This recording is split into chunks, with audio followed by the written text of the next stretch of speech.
This morning we will be doing our benchmarking training. We'll go over the start to finish of how to benchmark and comply with St. Paul's Energy Benchmarking Ordinance. So we'll start with quick introductions of our team, quick overview of the benchmarking ordinance, and then we'll spend the majority of our time from about 8:20 to 10:30 going over how to benchmark and comply. We'll start by logging into Energy Star Portfolio Manager and creating a property. Then we will set up meters and enter water data. Then our partners from Xcel Energy will join and go over how to set up the automatic data upload connection from Xcel Energy to Energy Star Portfolio Manager. Then we'll finish with showing how to submit your data to the city when you're ready to do so. And then from 10:30 till about 11:30 or noon, we'll have this open work time where we encourage everyone to continue benchmarking if you have time, and you can just ask questions as you go. This training is also designed for you to follow along as we go throughout the morning. So when we show how to set up a property and portfolio manager, we would encourage you to do so at the same time on your browser. And the chat is a great place to put questions. So we will be answering them as we go. This is meant to be interactive, and we want to address those questions as they come up. All right. So this is our team at the City of St. Paul. We have Russ Stark, our Chief Resilience Officer, Kurt Schultz, our Program Coordinator, Jim Willamette, Plan Review Supervisor in the Department of Safety and Inspections. Anna De La Torre is our Minnesota Green Corps member. Cecilia Govrick is our Energy Coordinator for the city buildings. We have Teresa Sandman, who helps with compliance and plan review. Myself, I'm a community program coordinator with the Center for Energy and Environment. And we work with the City of St. Paul on the benchmarking program. And Katie Jones is my supervisor at CEE and a longtime benchmarker, and she'll be joining us today as well. So a quick introduction to benchmarking. Why do we benchmark? The idea behind benchmarking is that you can't manage what you don't measure. And benchmarking is the ongoing review of building energy and water performance to ensure a building is using energy and water as anticipated over time and relative to peers. So benchmarking combines two silos of data that aren't often combined. Meter consumption, like electricity, gas, hot water, chilled water, potable water, with building characteristics like floor area, type of building, schedules, and occupancy. And with these two silos of data, we're able to get really useful metrics for tracking and improving energy use over time.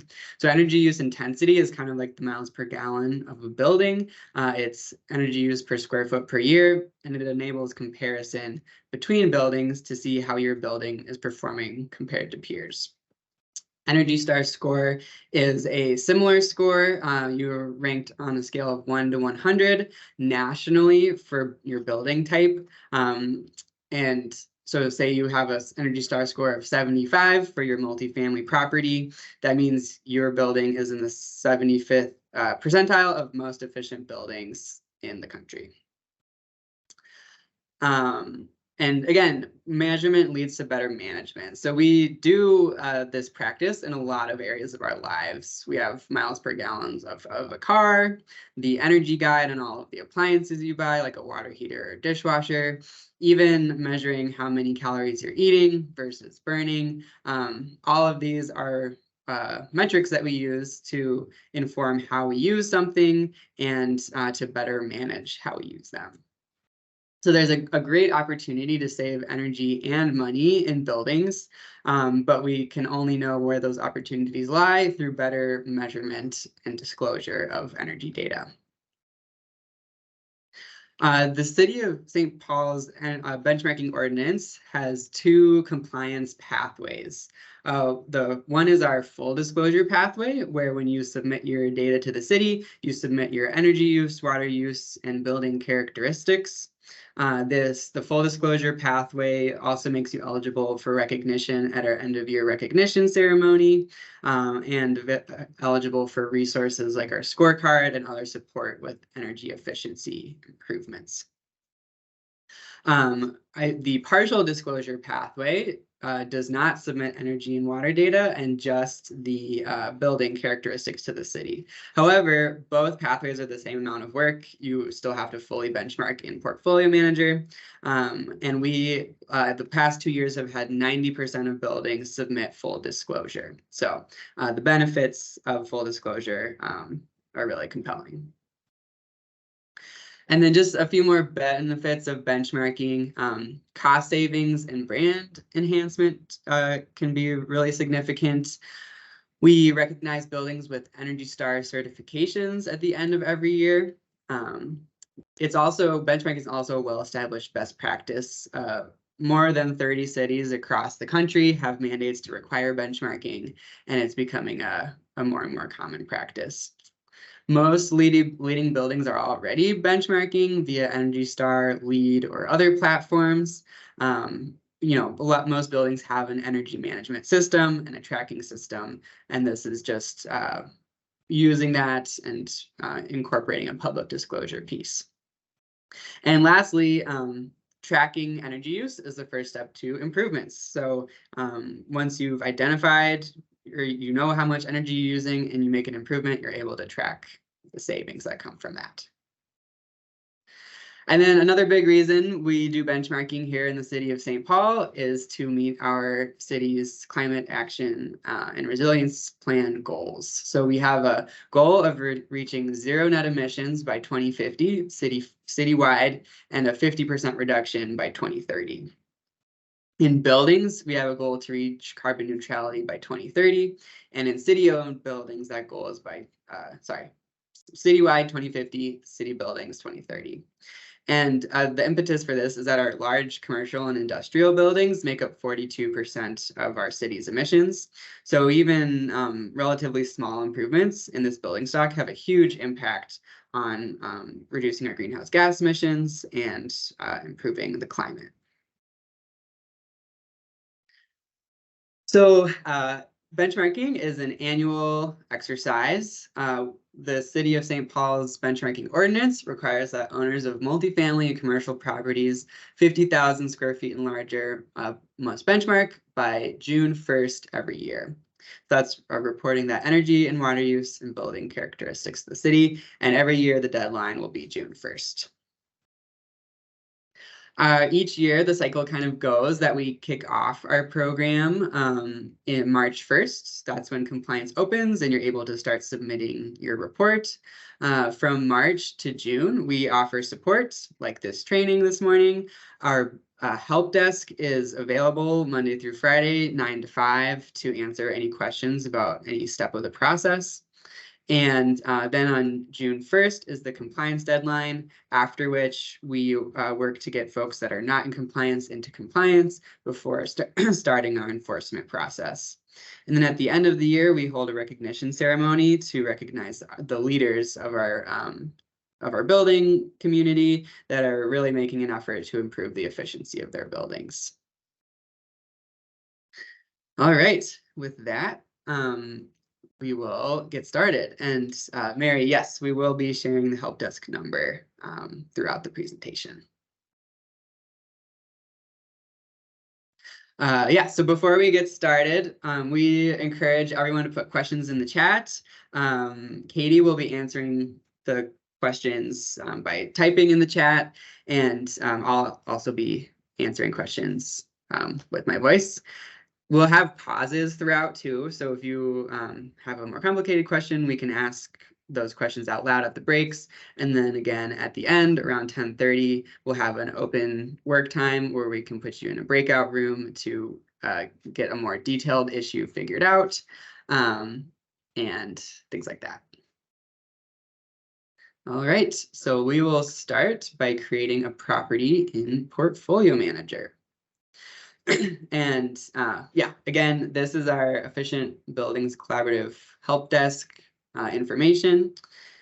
Anna will put the phone number and email in the chat here, and we encourage folks, if you run into a tricky situation today, for example, campuses can have some difficulties, really any question you have, give them a call or email after today. We hope to answer all your questions during this time, but if we don't get to them, they're available.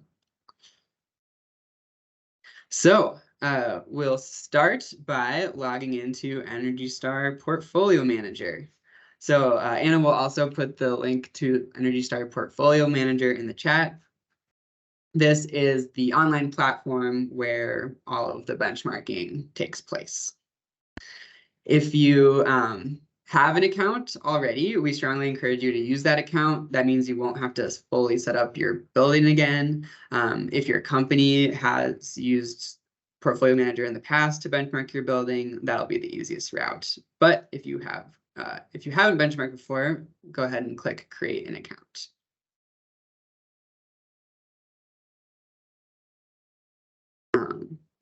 Great. Yeah, and then Anna will put the link to Portfolio Manager in the chat here. And when you're logging in, username and password, you'll want to choose something that can be shared with your teammates. Oftentimes there's turnover, and we want the rest of your team to be able to log into this. So choose a username and password that you'll be able to share with your team. Put in your info. If your team has a shared email, that may be good to use, but you can also put your email and change it if there is a transition.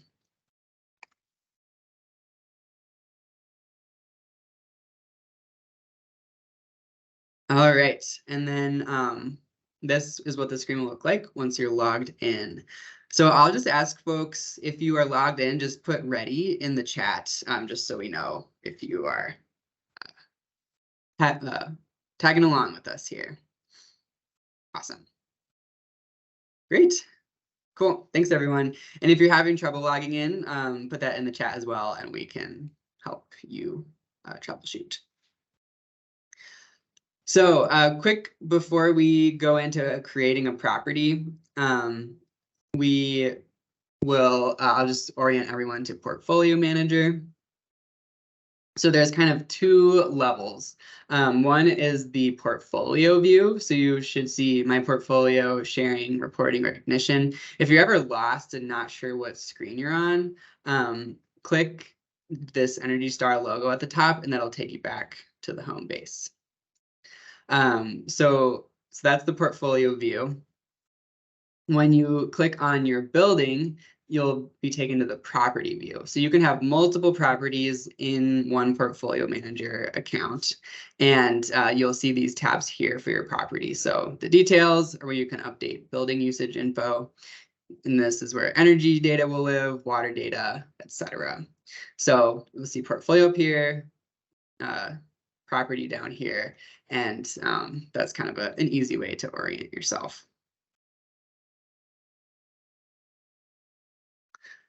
All right. So as we set up a property, the goal is to establish the greatest granularity among buildings. So if you have a campus or a property with multiple buildings, if those buildings share meters, you'll have to benchmark them as a full property. But if they each have individual meters, you'll want to get the greatest granularity. So you'd want to set up 3 separate properties. Buildings that do not share meters should be benchmarked separately. Here's some diagrams to help illustrate that.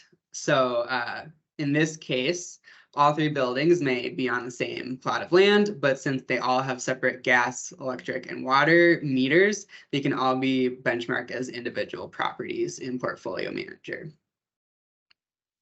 In this case, all 3 properties share a water meter, so they will need to be, all 3 will need to be benchmarked together as a campus. Because they share that water meter, their data cannot be separated. And in this case, 2 of the buildings share a water meter, but one of the buildings has individual meters for all 3. So you'd want to benchmark building A and B as a campus and benchmark building C as an individual property. In the chat here, if anybody has a campus, could you just put the word campus in the chat just so we're aware if we need to go into those details. Thanks. So now let's add a property to Portfolio Manager. So if you click the logo at the top left, get to that homepage, and then click Add Property on right here, that'll start the process. You'll be taken to this page where you'll select property type. There are a variety of different property types, and this will impact your Energy Star score. So if you're not exactly sure which property type, this Learn More is a really helpful tool. So go ahead and select your property type.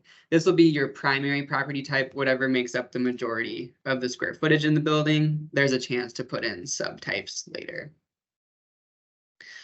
Your property, then you'll want to put how many buildings are on your property. For most of us, it'll be 1. If you have a campus, you'll put more than 1, and then however many properties you want to benchmark in Portfolio Manager. So this would be, say you have 3 properties, but 2 of them share meters and 1 is separate, you'd put 2 here to have 2 properties in Portfolio Manager.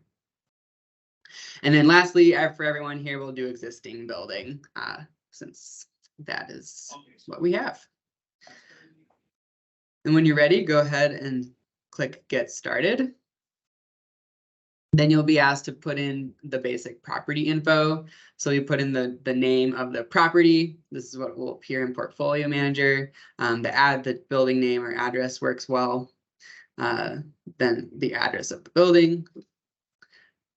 State, province, postal code, year built is important. And then gross floor area is also important. This is the all indoor area, including common spaces in the building. Do not include parking square footage in this if, say, you have a connected parking garage. And we'll talk a little bit more about parking in a second. For occupancy, we'll talk about this as well, but you'll have a chance to answer this more clearly. But depending on property type, if you have a multifamily building, the percent of units you have occupied is a good answer here. If you're an office, it'd be the number of, or the percentage of square footage that is leased. So yeah, so for occupancy, like I just said, say you have a multifamily building with, just as an example, 10 units, and then 8 of them are occupied, 2 are vacant, you'd want to put 80%. And this would be what you had for 2022. This can also be updated every year, and we would encourage you to do so.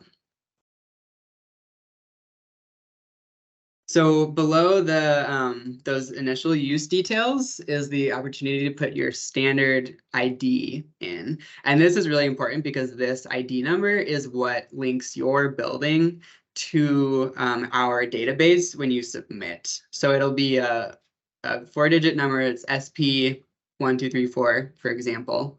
And this is when you submit. If you don't have this number connected to your property here, our system will not connect it, and you'll have to update it to be in compliance. So Anna will put the link in the chat here for a Google Doc that has a list of your building ID and address. So that will look like this. We encourage everyone to do Control F and search your address. It's usually easiest if you put in your address number. And then, how do I have them? And then you want something else open? I need.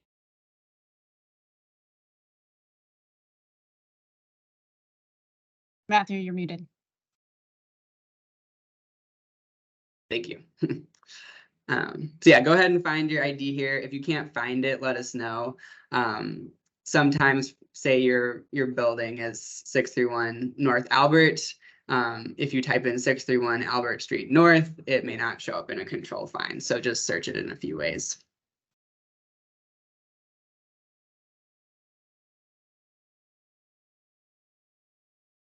So once you have that building ID, you'll want to click this drop-down menu and go to Minnesota Efficient Buildings Collaborative ID. There are a couple others in there, like the City of St. Paul as an example, but you want to do this Minnesota Efficient Buildings Collaborative ID. This is the group that we work with to benchmark and manage data together. All right, so you'll have a chance to get this in later too, but it's really easy to do right now.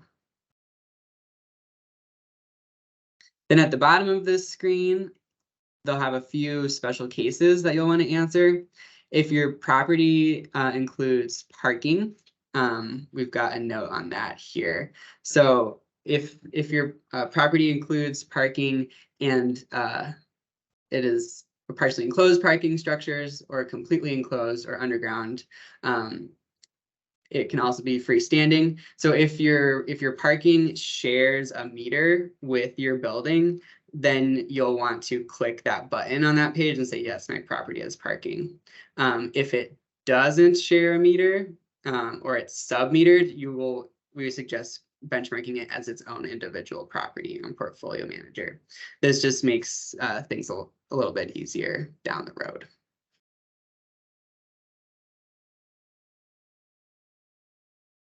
Great. So then once you're past that initial page, oh yeah, I'm seeing where do I input the SP number. If you are on that initial page where you put in the building address, name, and everything, the standard IDs section should be right below there. If you can't find it now, there's a way to add it from the home page too. So we'll go into that. So once you're past that initial page, you'll get to add a bunch of use details depending on your property type. The use details that have a star next to them, these are the ones that go into calculating your building's Energy Star score. So it's important to input these properly and accurately in order to get an accurate score. If you're unsure about some of these details, if you hover over them, an information box will pop up, or if you click on them, you'll be taken to the Energy Star glossary of terms. And this is a really useful document. I refer to it all the time as I'm benchmarking and helping folks with some detailed use cases. So would definitely recommend reading through that. So again, you want your gross floor area to be accurate. For an office, weekly operating hours. If you're a multifamily building, you'll be asked things like occupancy, number of washer and dryer units in the building. So you'll want to fill these all out. If you don't have all this detail with you right now, you'll also be able to fill this out later. But we encourage you to get this updated before submitting, again, so that it's accurate.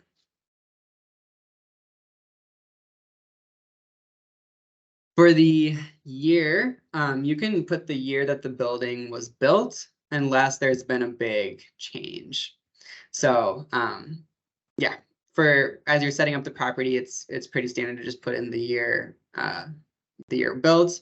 And then for folks that are working with existing properties that have been benchmarked for a few years, there's actually a separate page on Portfolio Manager to input updates. So for example, if your number of workers on main shift has changed, we would recommend working from the main page for that. All right, so that once you're done there and you hit continue, your property will be set up. So I'll just pause quick here. If folks want to put ready in the chat when you have that initial property setup done, yeah, put ready in the chat or keep asking questions and we'll answer them to help you get set up. Great.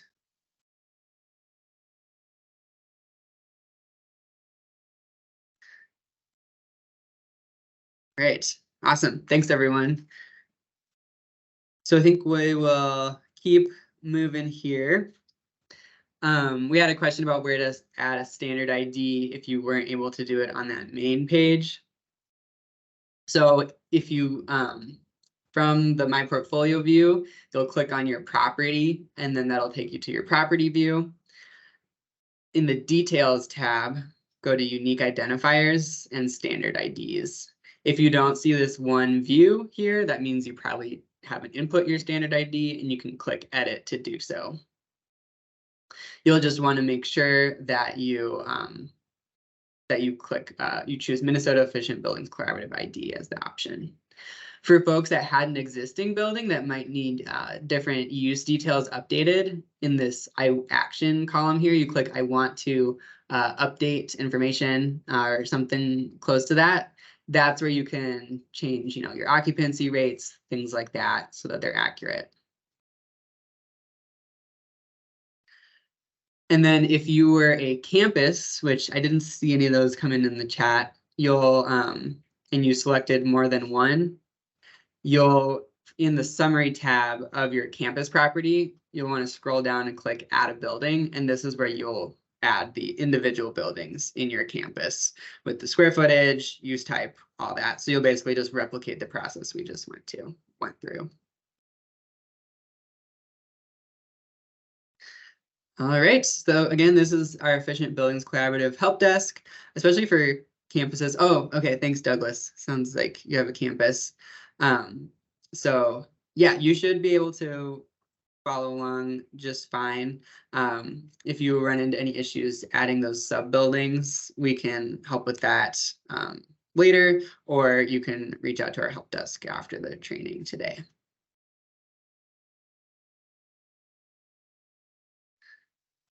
Okay, so with that, we have gone through how to create a property. Again, any questions, please throw those in the chat, about use type, what type of occupancy details to put, all that. We want to answer those on the fly here. So next, we will look at setting up meters and entering water data. We're going to keep moving. So again, this is how to navigate Portfolio Manager. We're on the portfolio level view here. To get to your property, you'll have this dashboard here. You want to click on the property that you want to be working in. So just clicking the highlighted blue text there will take you to the property view. Now we'll navigate to the water tab to add a water meter. So yeah, water tab, add a meter, and this is where we'll get started. So you'll be taken to this page, and you'll want to add each type of meter that makes sense for your building. So if you just have one water meter and just potable water inside your building, click indoor and 1 meter. If you have 2 meters, one for indoor and one for irrigation, make one for each. And if you have 1 meter serving indoor and outdoor use, you can click this mixed here. So once you've done that, click Get Started. And then you'll be taken to this page where you want to enter the details of your meter. So in the Units tab, it might be blank here, but just click on it and a menu will pop up. You'll want to put CCF, 100 cubic feet. That is the unit that St. Paul Regional Water Services bills in. So put that. For date, meter became active. The year built works well, or the first year, the first year that you are entering water data. So if you aren't interested in historical data, you could put 2021, but putting the year it was built is just fine. And then it is in use, and you can ignore these last 2 columns. So then go ahead and click Create Meter once you've got that unit and date updated. And next is the process of inputting water data. So there are three main ways to upload data into Portfolio Manager, and you'll upload it into the meters. So the first is manual entry, which we'll go over. The second is spreadsheet upload. So these are the two options for water data. And then Xcel Energy and District Energy have automatic data upload systems where when you set up a connection, the data will automatically upload on a regular basis, so you won't have to do this manually each year. So Xcel is going to walk us through that in a little bit, but for water, we'll walk through these first two. Yeah, again, since the water entry is manual each year, if you have your bills in front of you, that's probably the easiest way to do it. Otherwise, you can email water inquiries and they will send you a spreadsheet for the full 2022 reporting year, and you can use that to input into Portfolio Manager. You can also log into the online portal, and that's a great place to get your bills as well. If you don't have your bills in front of you right now, you can always add them later, but we'll just go through the process here. So you should be on, once you click to continue, you should be on this page, and we'll start with the manual entry option, and then we'll talk about the spreadsheet upload next. So to add an entry, you'll just click here, and this is one bill basically that you're adding in. So if you have your bill in front of you, you'll want to put the previous date in the start date, the current date in the end date. So the difference should be your billing period. And then for usage, you'll want to put the total usage in CCF in this column. Cost is helpful to put in for individual tracking purposes, but not required for reporting. So you'll want to do this for all 2022 bills, and we need a full view. So you'll probably need your December 2021 bill and your January 2023 bill to get the full year's picture, since billing dates usually aren't on the first and last day of the month.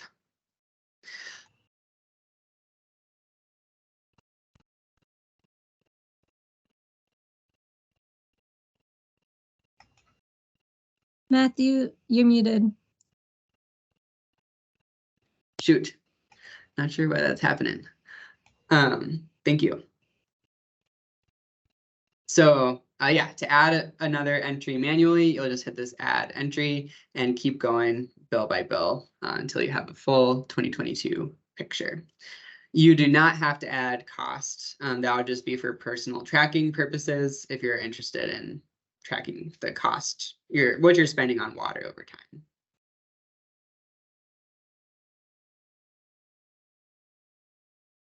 The other way to upload water data, which may be easier if you are working with the online portal or have a spreadsheet of your water data, is to do a spreadsheet upload. So in that same page that you should be on, there's a link here to a single meter spreadsheet. That'll download an Xcel file that will have a template with these columns. And what you'll want to do, what you can do here, it's very similar to adding the data directly in a Portfolio Manager, but you put that start date, end date, usage, cost. The one nuance with the spreadsheet is you want to put no in this estimation this estimation column. That just indicates that you're pulling this directly from your bill and not making up these numbers, but they'll flag you and mark it as an error if you don't put no. So again, get that full picture for the year 2022. And then once you have that spreadsheet set up, you can just click choose file and upload. And then save bills, or sorry, click.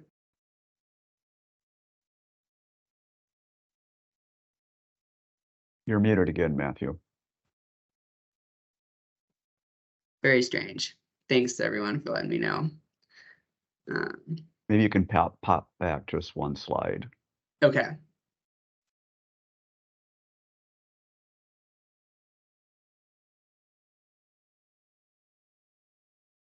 So this is the spreadsheet that you'll download when you click on this single meter spreadsheet button in Portfolio Manager. These columns will automatically show up for you. Put in your billing dates, usage, costs from the bill, put no for estimation. And once you've got that full 2022 year, then you should be ready to upload it. You upload it on the page. If you added a manual entry and then decided to pivot to the spreadsheet method, we recommend just deleting selected entries so you don't have duplicates. And then when you upload your data and hit Save Bills, it will tell you if you have errors with the bright yellow banner at the top. In this case, I was flagged for having the date that says that the meter was started. So I put 1950 for the date the building was built, but this earliest bill we have is 2021. So it's just flagging that gap from the date I said the meter was created to the first date of the bills. This is fine as long as you have the full 2022 picture when you report it to the city. That won't be an issue. An easy way to fix this is to go to basic meter information and make the date that the meter was created that first date of your water bills. You definitely can come back and finish entering this later. You would have to be a spreadsheet speedster to get that all in while I've been talking. So this is just kind of show you how to do it, and we'd recommend finishing that at a later time. So once you click Save Bills, you may have to scroll to the top here and click the name of your property to get back to the property view. Or just go to the home page and get back to your property. Go back to the water tab, and you'll need to change meter selections. So on the water tab, it's saying you don't have any meters that are going to be used for metrics. And what that means is when you submit your data to report, right now, none of the water data would be submitted because this meter isn't included in metrics. So all you have to do is click Change Meter Selections here. You'll be taken to this page, and you want to click all the water meters that make up your building's water usage currently. So for some folks, there may have been old meters that were retired and new ones that were brought on. So this is just a way to select the most current meters that make up the full picture of your water data. Then click these meters account for the total water consumption, and then okay. Just brought myself off mute again. All right. So yeah, make sure all of the water meters are selected and then apply selections. Again, if you need help getting a hold of your water data, log into your online portal or email water inquiries at ci.stpaul.mn.us. We will send an email after today with all of this information as well. So here we'll set up our energy meters. So same method as water meters, you'll go to the energy tab and set up energy meters. And we're going to do this in preparation for Xcel Energy to show us how to set up the auto data upload. So we won't input any energy data, we're just setting up the meters. So you'll be taken to this page. You'll want to create all applicable meters. So if you have electric meter, an electric supply at your building, natural gas supply at your building, click those. Since Xcel Energy will upload data in an aggregated format, you just want to create one meter per fuel type. So even if you have 5 electric meters, just create one in Portfolio Manager. Same for natural gas. If you have propane, fuel oil, or diesel, it's great to track that manually. And then for district energy customers, first I'll ask any district energy customers if you could just put district energy in the chat. That'd be helpful for us. The district energy auto upload system is different than Xcel's, so you actually won't create district energy meters if you're planning to use the portal. If you're doing your data upload manually, then you can create those meters now, but we would recommend working with setting up a district energy portal account and that connection. And Jordan with district energy is joining today and can help set that up at 10:30. So for district energy folks, stick on and we'll help you get that set up. So for now, electric, natural gas meters, and hit next. Similarly to water, you'll need to put in the proper units. So I'll pause on this page for a second. For your electric meter, put kilowatt hours. For your natural gas meter, put therms. Again, district energy will automatically create a meter for you. But if you're doing it manually, these are the units. So yeah, kilowatt hours and therms. Date meter became active, again, can be the year the building was built. And then once you've got that, go ahead and click Create Meters.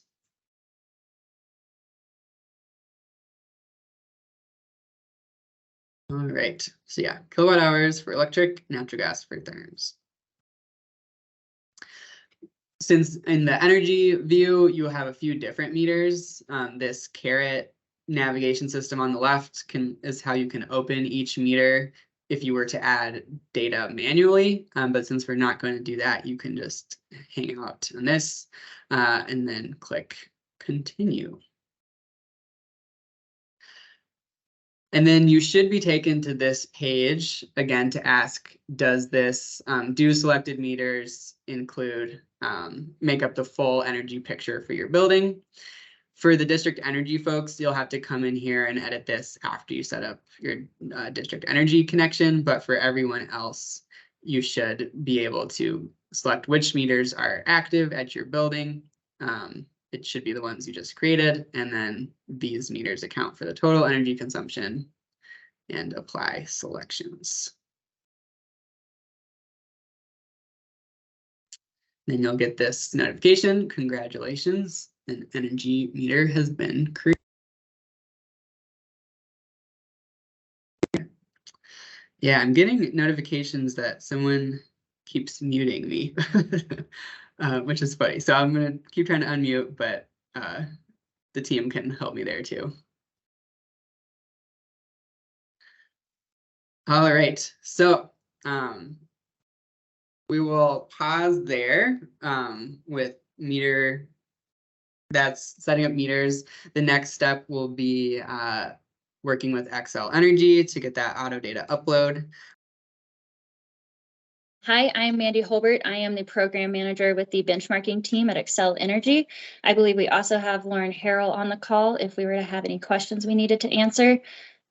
We do have our whole building process sped up today, so we can receive requests a bit quicker. So if you do want to put a request in to benchmark a building during this chat, hopefully we can knock that out while we're still in this call. All right, so let's get started. The first screen, we have our Xcel Energy benchmarking platform pages, one for Colorado, one for Minnesota. At the bottom of this page, you'll see our benchmarking at xcelenergy.com email. Feel free to email this or send us emails here for questions or concerns with your benchmarking data. We'll be happy to at least direct you in the right place if we can't answer your question. Quick reminder, I know Matthew said it, but we'll say it again. You only need 1 meter per fuel type. 1 electric, 1 gas will aggregate all of that data to each of those meters. For the purposes today, we're going to start on step 4 in the benchmarking user guide. That can be found on the homepage for the benchmarking information on Xcel. The benchmarking portal is going to be xcelenergy.force.com/benchmarking/login. You're going to click sign up and then enter all your information, name, building information, just a bunch of little questions there for you. You'll hit submit, and then you'll get a confirmation email saying that that has been received. If you ever need to change that, again, feel free to send us an email at benchmarking@xcelenergy.com and we can update that email for you. The next step is going to be connecting the portfolio manager account that you just created to your Xcel Energy portal account. You'll go to contacts in portfolio manager. And then when you click that, click add contact. In this field, you'll use our Xcel Energy Web Services username and then click search. It'll bring us up and click connect. In this Xcel Energy portal username, use the email that you just used when you set up that email on our benchmarking platform. Accept the terms of use and send a connection request. This will connect those two accounts. And then you're going to share your property and your meters that you've created with Xcel. That's going to be this top box that's highlighted in red. Once you've clicked that, you're going to select your properties. You'll click this drop-down box and select the number of properties that you'd like to share with us. And then you'll select us as your contact. On this bottom box where it says choose permissions, you're going to choose the second bubble, the personalized sharing and exchange data, and click continue. Once that's gone through, you'll have a couple of boxes to check. It'll pull up the property and say who you're sharing it with. Please select to exchange data with Xcel Energy and share the property. Once you've shared that property, another pop-up will come up, and this will be to share your meters. Please share them with full access in all fields. Once you've done that, there's one more bubble to select at the bottom. You can select no or yes on the share forward field, and then select apply selections and authorize exchanges. And then that will send the connection request to us, and we will be able to benchmark your property from there. Let us know if we can help otherwise. And that is the end of my presentation. Great. So yeah, similar to Xcel Energy's system, District Energy has a portal that creates an automatic data upload connection. So we'll put that link in the chat as well. And then, as I mentioned, at around 10:30 today, Jordan will be joining and can help you get that set up. It's really nice once you've got it. You can see all your energy data in a portal, and it connects it to Energy Star Portfolio Manager on a regular basis. So in future years, all you have to do is log into your Energy Star account, input water data, update usage, and submit.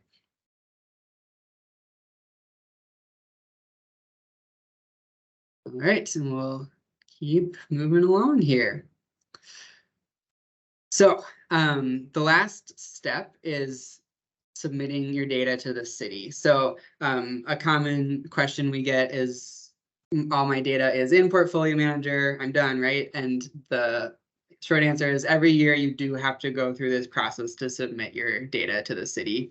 We can't see it unless you do this. So this is just the last step.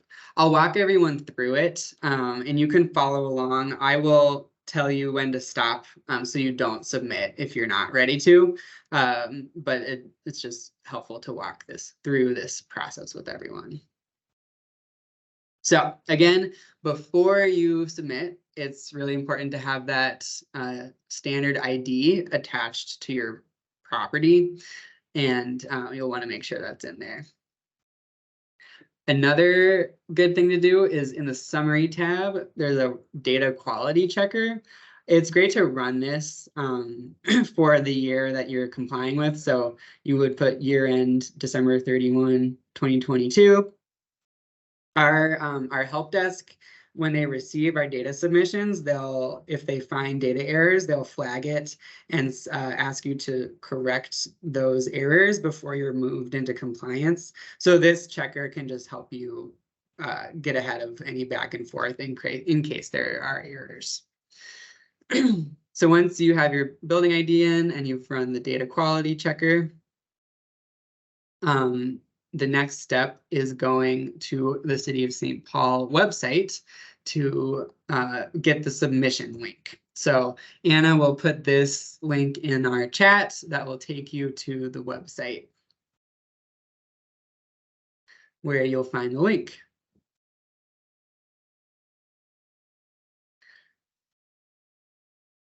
Right. So once you navigate to the web page, and scroll down, there are the two compliance pathways are available. So you can click the one you would like to do. For everyone on the call here today, would encourage full disclosure because of the resources.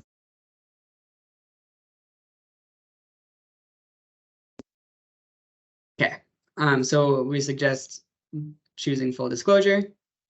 Click there.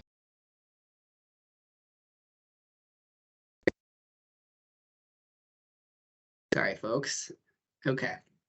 Then you'll be taken to the next page and click here to report data. So this is the button that you'll use. This is our compliance link. Every year this is updated. So every year you'll need to navigate to the website to click this link to apply. When you click this link, it'll take you back to Portfolio Manager. Since everyone should be logged in, you'll already be logged in and you'll see this page. So it should say respond to data requests, Minnesota Cities Efficient Buildings Collaborative 2023. Then as you read through and scroll down, click myself. And then at the bottom here, you'll select the properties that you want to submit. So say you have 5 properties in St. Paul that you want to submit, you can submit them all at once, which is really nice instead of going through this every step of the way. Also, if you have buildings that are also in the Minnesota Efficient Buildings Collaborative cities, such as St. Louis Park, Edina, and Bloomington, you can submit all of your properties at once through this. So click select properties. This pop-up window will show up. Click the checkbox next to all of the properties that you want to submit at this time. And then you'll have to scroll down over here and click apply selection down here.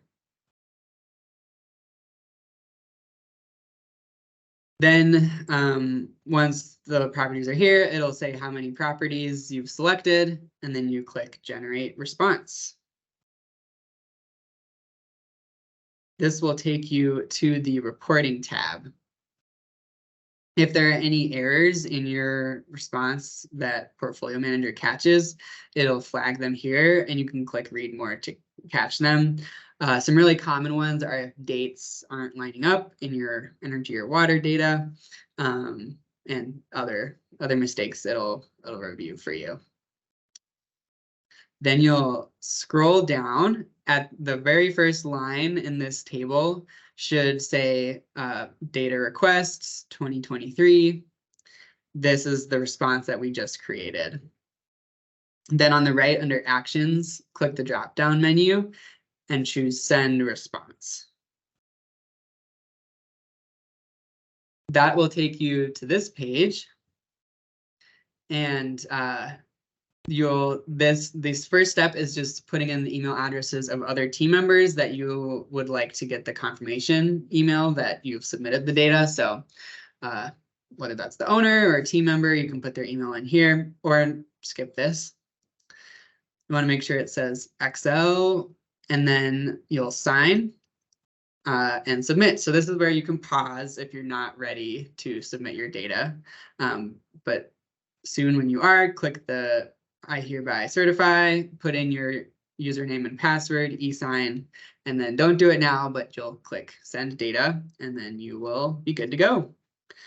After you submit your data, you'll receive 2 confirmation emails. One will come from Energy Star Portfolio Manager, and one will come from the Efficient Buildings Collaborative Help Desk. The Help Desk email is the one you'll want to focus on. The Portfolio Manager one just says, congratulations, you submitted a report. But the one from the Efficient Buildings Collaborative will say, your data looks good, you are now in compliance, or your submission flagged some of our data error checks, please revise and resubmit. So that Efficient Buildings Collaborative email is the one to kind of use as your I am in compliance or not confirmation. All right. So yeah, that was the process to submit. Any questions on that? I'm also happy to go through it again quick. It's not super intuitive, but you will have these instructions in your inbox later today as well.